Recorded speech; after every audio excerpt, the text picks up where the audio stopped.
함께 하나님의 말씀을 보도록 하겠습니다. 오늘 저와 여러분들이 묵상할 말씀은 역대상 7장 그리고 8장 말씀입니다.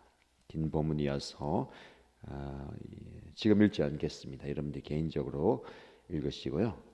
필요한 부분들 저와 여러분들 좀 살펴보고 묵상하면 되겠습니다. 오늘도 우리에게 주신 하나님의 말씀의 은혜가 여러분의 삶 가운데 그리고 우리의 공동체 가운데 가득 차고 넘치기를 축복합니다. 계속해서 역대상 말씀을 통해서 우리는 개인의 은혜, 공동체의 은혜를 나누고 있습니다. 오늘 우리가 좀 깊이 묵상할 말씀은 용사에 대한 말씀입니다. 여러 지파들에 대한 말씀이 우리에게 주어지는데 오늘 특별히 이사갈, 베냐민, 납달리, 므낫세 반지파, 그리고 에브라임 지파, 아셀 그리고 베냐민 지파에 대한 말씀이 우리에게 주어집니다. 여러 지파들에 속한 인물들을 계속해서 소개합니다. 근데 우리가 좀 집중하고 싶은 것은 그들 소개하면서 그들을 용감한 군인들이다라고 표현하는 부분들이 나오게 됩니다. 7장 1절 말씀에 이사갈 지파를 이야기하면서 다윗 시대에 족보에 오른 용감한 군인들의 수는 22,600명이다. 4절 말씀에 이들의 각 가문에 따라 족보에 오른 전쟁 용사는 36,000명이나 되었다. 5절에 이사갈 지파를 얘기하면서도 모든 종족에 속한 그들의 형제는 용감한 군인들이었다. 그리고 7절에도 그들의 족보에 오른 용감한 군인들, 9절 말씀에도 그들의 족보에 각 가문의 족장들로 기록된 용감한 군인들이라고 얘기합니다. 11절도 나와 있고요. 그리고 8장 말씀에도 40절 말씀에 이들은 모두 아셀의 자손으로서 각 가문의 족장들이요 뽑힌 용감한 군인들이요 지도자급 족장들이다. 싸움에 나갈 만한 군인으로서 족보에 오른 사람의 수는 26,000명이다 라고 말씀합니다. 그래서는 우리는 역대상 7장, 8장 말씀을 묵상하면서 용감한 군인들이라는 주제로 말씀을 함께 살펴보고자 합니다. 이 반복된 표현은 우연이 아닙니다. 성경에서 반복되는 표현은 중요한 의미를 담고 있습니다. 여러분들이 말씀을 읽을 때에 묵상할 때에 반복되는 표현에 표시를 하시고 그걸 좀 깊이 묵상하면 좋습니다. 우리는 이 말씀을 통해서 우리는 한 가지 역사를 보게 됩니다. 이 족보가 기록된 시기가 언제였다고 말씀드렸죠. 이스라엘 지파, 이스라엘 백성들이 바벨론의 포로 잡혀갔다가 이 포로에서 돌아온 후입니다. 그 시점은 굉장히 힘들고 암울한 시대였습니다. 나라를 잃어버렸고 성전을 잃어버렸고 많은 것을 잃어버렸습니다. 무엇보다도 영적 정체성의 위기를 겪고 있는 시기였습니다. 더 이상 강한 군대를 가진 강력한 나라가 아니었죠. 이런 상황 속에서 역대기 기자는 그들의 조상들이 강력한 군대를 가진 그리고 전쟁 용사, 용감한 군인들이었다라고 이야기합니다. 왜 그렇게 이야기할까요? 진정한 용사, 강력한 용사는 어떤 사람입니까? 칼을 잘 쓰고 전쟁에 유능한 사람입니까? 그 이상의 어떤 무언가를 가진 사람이겠습니까? 이 모습은 역사는 우리의 삶에도 발견됩니다. 우리는 모두 용기 있는 삶을 살고 싶어 합니다. 그러나 동시에 불안과 두려움에 사로잡혀 있습니다. 우리는 영적 전쟁에서 승리하고 싶어 합니다. 그러나 때로는 그 싸움이 너무 버겁게 여겨지기도 합니다. 이런 역설, 모순을 어떻게 해결할 수 있겠습니까? 해결의 실마리는 이 족보가 쓰여진 목적에 있습니다. 단순한 역사의 이야기가 아닙니다. 이것은 정체성의 회복을 위한 책이다라고 말씀을 드렸죠. 바벨론 포로에서 돌아온 이스라엘 백성들은 우리는 누구인가라는 근본적인 정체성에 대한 질문에 직면해 있습니다. 역대기 기자는 그들에게 이렇게 말합니다. 당신들은 용사의 후손입니다. 용감한 군인들의 자손입니다. 여러분 속에 그런 DNA가 숨어져 있습니다. 용기와 덕망과 힘과 능력, 그런 DNA가 새겨져 있다라고 이야기합니다. 족보에 언급된 용사들은 태어날 때부터 용사가 아니었습니다. 그들은 삶의 과정을 거치면서 다듬어지고 훈련되어진 용사였습니다. 많은 어려움과 도전 속에서 용사로 세워진 거죠. 그들의 용기, 그들의 힘은 편안한 시기가 아니라 위기의 순간, 고난의 여정을 통해서 단련된 겁니다. 이것이 우리에게 주는 교훈이 있습니다. 저와 여러분들이 지금 겪고 있는 어려움과 많은 도전들, 이것은 우리를 용사로 만드는 과정입니다. 로마서 5장 3절 말씀에 우리가 환난 중에도 즐거워하나니 이는 환난은 인내를, 인내는 연단을, 연단은 소망을 이루는 줄 알미라고 말씀합니다. 여러분이 겪은 그 환난은 단지 우리의 마음을 힘들게 만들고 우리를 어렵게 만드는 환난으로 끝나지 않습니다. 저와 여러분들을 용사로 단련시키는, 준비시키는 과정입니다. 히브리서 11장에 보면 믿음의 영웅들에 대한 말씀이 나오잖아요. 이 장은 또 다른 영적 용사들의 족보입니다. 모두가 다 완벽한 사람은 아닙니다.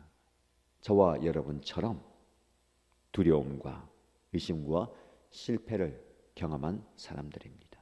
그러나 그들은 믿음으로 그 모든 것들을 극복했습니다. 그들의 힘은 자기 자신에 있는 게 아니라 믿음의 대상, 즉 하나님께 있었습니다.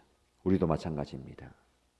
우리에게 힘과 능력이 있는 게 아니라 우리가 믿는 하나님에게 있다는 겁니다. 그분을 믿는 믿음으로 우리는 우리의 상황 속에서 상황을 이길 수 있는 힘과 능력을 갖게 되는 겁니다. 이제 우리는 복음의 핵심에 도달하게 됩니다. 예수 그리스도이십니다. 예수 그리스도야말로 궁극적인 강력한 용사입니다. 인류의 역사상 가장 큰 전투를 치르셨죠. 어떤 전투입니까? 죄와 사망과의 전투입니다. 그리고 십자가의 부활을 통해서 승리하셨습니다. 그 승리하신 예수님께서 저와 여러분에게 이렇게 말씀하십니다. 세상에서는 너희가 환난을 당하나 담대하라. 내가 세상을 이겼노라. 승리하신 예수님께서 저와 여러분에게 승리를 주시는 겁니다. 에베소서 6장 10절 말씀에 우리는 이 영적 싸움에서 이길 수 있도록 권면합니다. 끝으로 너희가 주 안에서와 그의 힘의 능력으로 강건하여지고 그리고 우리에게 전신갑주를 입으라고 말씀하시죠. 우리 모두는 다 이런 싸움의 현장 가운데 있습니다. 각자 싸우는 현장이 다르죠. 어떤 분들은 내 마음의 갈등과의 싸움이 있을 수 있습니다. 건강의 문제로, 재정의 문제로, 사업의 문제로 여러 가지 싸움의 현장 가운데서 우리는 치열한 영적 싸움을 싸우고 있습니다. 그러나 우리가 이 싸움을 어떻게 이길 수 있습니까? 나를 보면 약해요. 연약합니다. 이스라엘 백성들이 포로 이후에 자신의 처지를 보십시오.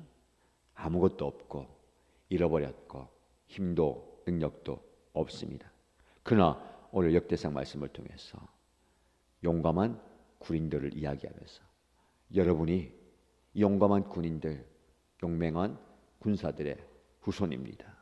단지 그들의 후손으로 끝난 게 아니라 하나님이 심겨주신 승리의 DNA가 있다라고 말씀하는 거예요.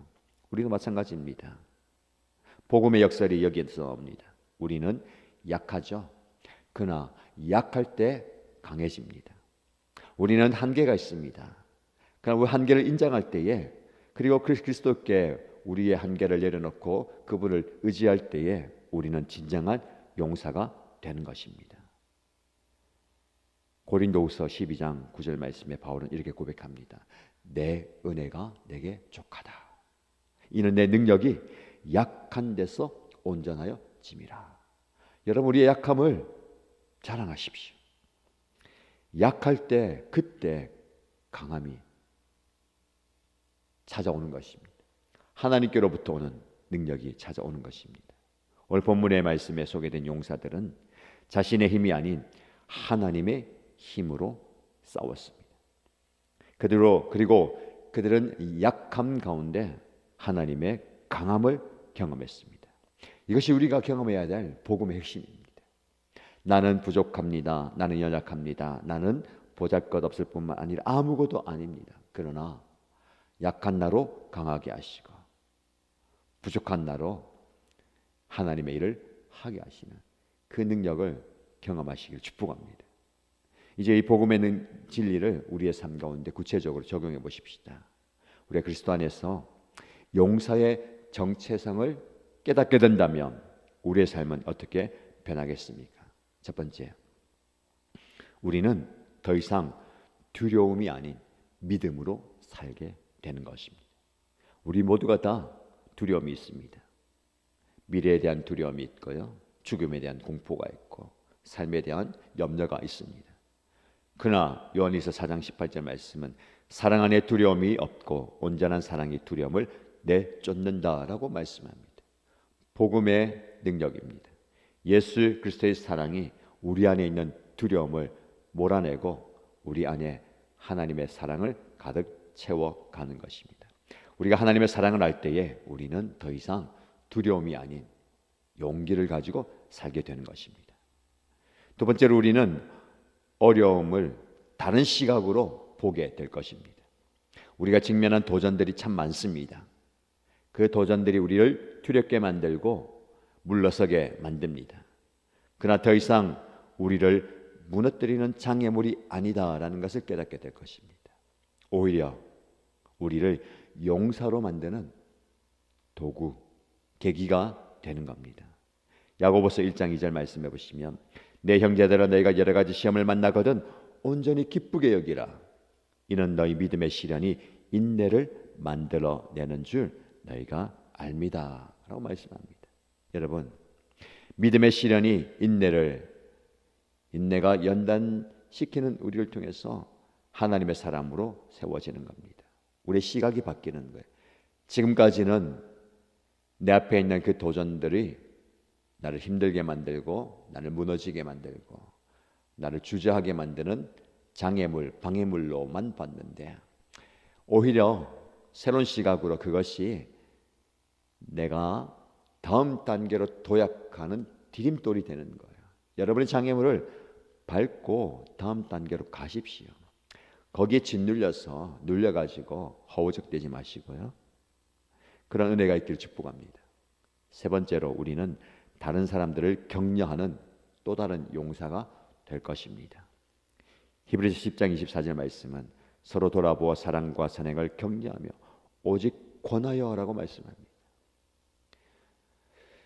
용사는 힘 있는 사람이에요. 용사에게는요 전우가 있습니다. 죽음의 사선을 넘나들면서 서로가 서로를 지켜주고 세워주는 전우가 있다는 것에 감사하십시오. 강력한 용사는 다른 사람들을 세워주는 거예요. 지금 여러분 삶이 어떻습니까? 내 삶을 건사하기도 힘든 그런 급급한 삶을 살고 있습니까? 하나님께서 여러분에게 힘 주시기를 축복합니다. 여유와 여력과 역량을 주셔서 또 다른 용사를 세워가십시다. 서로 권하여 서로 돌아보고 서로 지지하고 위로하고 격려하는 것입니다. 여러분, 우리가 우리의 강함이 다른 사람에게 희망이 되는 거예요. 우리를 보면서 누군가가 힘을 낸다면 잘하고 있는 겁니다. 여러분을 통해서 여러분의 가족들이, 여러분의 목장 식구들이, 여러분의 주변 사람들이 힘을 얻는 은혜가 있기를 축복합니다.